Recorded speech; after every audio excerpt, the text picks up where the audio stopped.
Colombia plane crash பற்றி நீங்கள் கேள்விப்பட்டிருக்கிறதுக்கு நேரத்தில் வாய்ப்பு இருக்குது. இந்த டைட்டில் கூட பார்த்து தான் கிளிக் பண்ணியிருப்பீங்க. 75 பேர் அந்த ஒரு விபத்தில் மரணம் அடைஞ்சிருக்காங்க.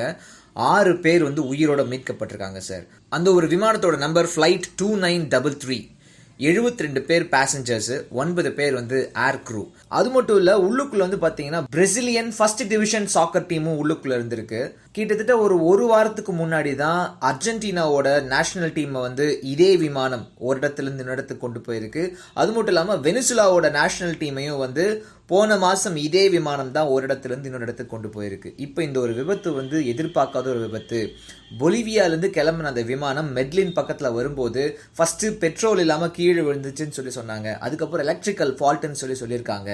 அது மட்டும் இல்லாமல் பயங்கரமான மேகமூட்டம், மழையும் பக்காவா இருந்ததுனால மீட்பு பணியை உடனடியாக ஆரம்பிக்க முடியல. அதுவும் இல்லாமல் விமானம் விழுந்தது ஒரு மலைப்பகுதி. ஸோ அங்கே மீட்பு குழுவினர்கள் போகிறதுக்கே கொஞ்சம் டைம் ஆயிடுச்சு. வானிலை சீரானதுக்கு அப்புறமா உடனடியாக நாங்கள் அங்கே போயிருந்தோம். ஃபர்ஸ்ட் ஒரு 25 பேரை சடலங்களாக கொண்டு வந்தாங்க. அதுக்கப்புறமா ஒரு 5 பேர் சர்வைவ் ஆயிருக்காங்கன்னு சொல்லி கொண்டு வந்தாங்க.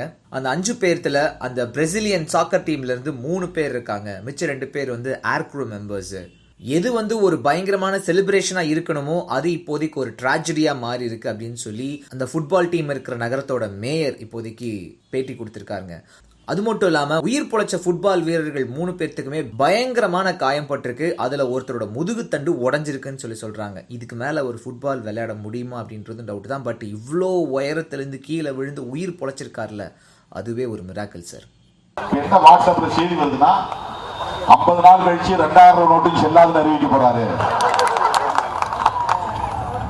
அப்ப என்ன பண்ண போறாரு? புதுசா 500 ரூபாயும் 1000 ரூபாயும் திரும்பி கொண்டு வர போறாரு. கொஞ்ச நாள் கழிச்சு 100 ரூபாய் நோட்டும் செல்லாதுன்னு அறிவிக்க போறார். இப்படிதான் கதை ஓடி